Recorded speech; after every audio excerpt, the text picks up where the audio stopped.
नमस्कार दोस्तों, मैं अयान और आप सुन रहे हैं हॉरिबल स्टोरी टेलर, एक ऐसा शो जहां अंधेरे की कहानियां आपको डराने नहीं बल्कि आपके रोंगटे खड़े करने आती है। आज की कहानी सिर्फ एक डरावनी दास्तान नहीं है, बल्कि ये एक सच्ची घटना पर आधारित है जिसे सुनने के बाद शायद आप रात में अकेले बाहर निकलने की हिम्मत भी न करें। तो चलिए शुरू करते हैं एक अनोखी हॉरर स्टोरी आपके साथ। जाटिंगा एक छोटा सा गांव जो असम की खूबसूरत घाटियों में बसा है, लेकिन इसकी खूबसूरती के पीछे छुपा है एक ऐसा रहस्य जिसने विज्ञान को, तर्क को और मानव समझ को घुटनों पर ला दिया है।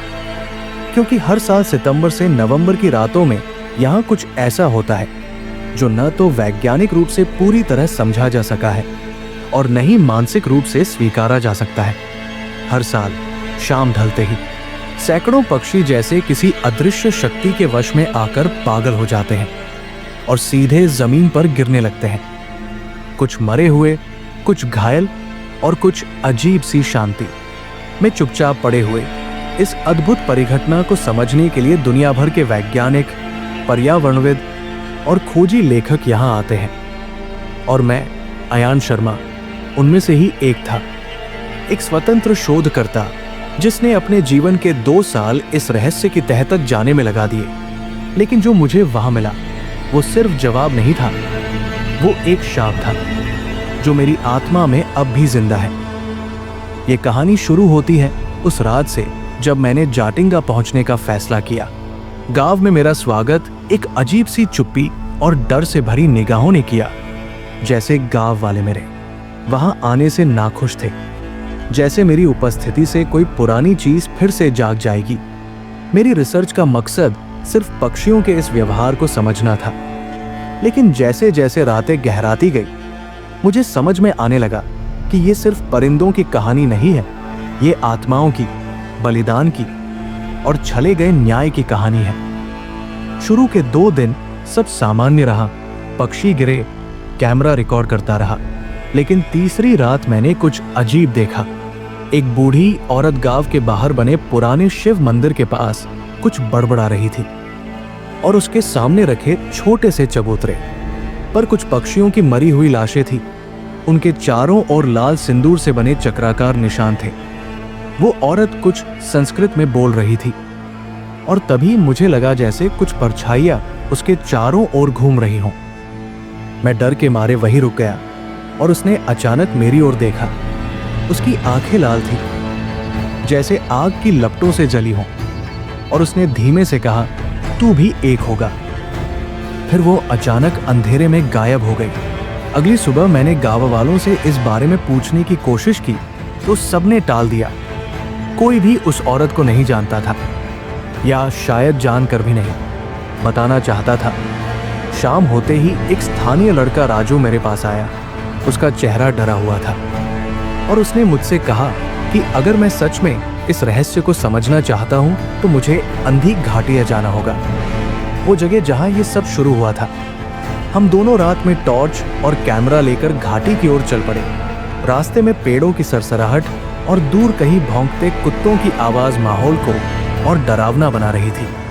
अंधी घाटी पहुंचते ही मुझे लगा जैसे वहां की हवा बाकी गांव से बिल्कुल अलग है, गाढ़ी, भारी और सांस रोक देने वाली।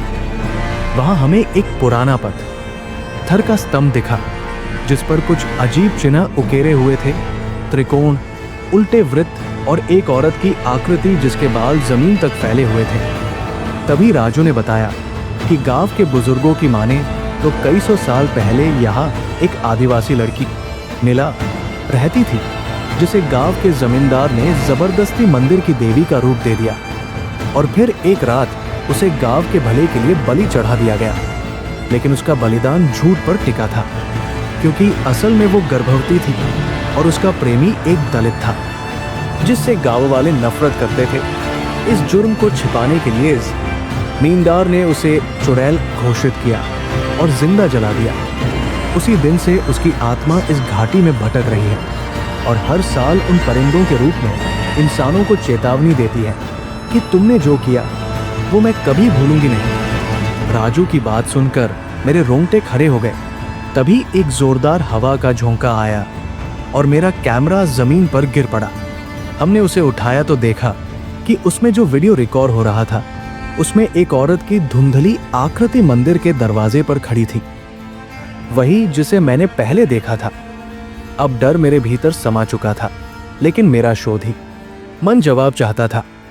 मैंने अगले दिन एक पुरानी लाइब्रेरी में उस मंदिर के इतिहास को खोजना शुरू किया और वहां मुझे 1876 की एक डायरी मिली, किसी ब्रिटिश अधिकारी की, जिसमें लिखा था कि जाटिंगा के मंदिर के पास हर साल एक खास दिन को डार्क डेसेंट होता है, एक ऐसा समय जब आत्माओं और जीवित दुनिया के बीच की दीवार पतली हो जाती है और कोई भी गलती इस संतुलन को तोड़ सकती है। वो दिन बस एक हफ्ते दूर था। मैं उसी रात घाटी में जाकर अंतिम रिकॉर्डिंग करना चाहता था, लेकिन जैसे ही मैं वहां पहुंचा, हवा थम गई, पत्तियां रुक गई और वातावरण में एक अजीब सा सन्नाटा छा गया। मैंने कैमरा चालू किया और जैसे ही लेंस मंदिर के भीतर गया, रिकॉर्डिंग में किसी के रोने की आवाज आने लगी। कोई औरत धीमे धीमे सिसक रही थी। फिर अचानक जोर की चीख और स्क्रीन काली। कैमरा बंद, फिर खुलता है और स्क्रीन पर सिर्फ एक वाक्य लिखा आता है, तू अब उनका हिस्सा है। मैं पीछे मुड़ा तो देखा वो औरत नीला अब मेरे सामने खड़ी थी। उसके चेहरे पर दर्द और आंखों में आग थी। उसके होंठ हिले और उसने कहा, तेरे जैसे ही आते हैं मुझे कैद करने, लेकिन वो नहीं जानते कि कैद करने वाला खुद कैद हो जाता है। और तभी उसकी परछाई मेरी ओर बढ़ी। मुझे कुछ महसूस नहीं हुआ, बस एक सर्द लहर मेरे शरीर में समा गई और जब मैंने होश संभाला तो मैं गांव के बीचों बीच जमीन पर पड़ा था। मेरा कैमरा जला हुआ, रिकॉर्डिंग गायब और मेरा शरीर जैसे किसी और के कब्जे में था। आज भी जब मैं आईने में देखता हूं तो कभी कभी एक परछाई पीछे से मुझे घूरती है और हर साल जब पक्षी गिरते हैं मेरी आत्मा एक बार फिर तड़प उठती है, क्योंकि मैं अब न शोध करता हूं न इंसान। मैं जाटिंगा का शाप बन चुका हूं, वो चेतावनी जो हर साल आकाश से गिरती है। अगर आपको ये कहानी डरावनी लगी हो तो ऐसे ही और भी रोंगटे खड़े कर देने वाली सच्ची हॉरर कहानियों के लिए अभी सब्सक्राइब कीजिए हमारे चैनल हॉरेबल स्टोरी टेलर को। अगली बार फिर मिलेंगे एक ऐसी कहानी के साथ जो आपको नींद में भी सोचने पर मजबूर कर देगी। तब तक के लिए अंधेरे से दूर रहिए, क्योंकि डर अभी जिंदा है।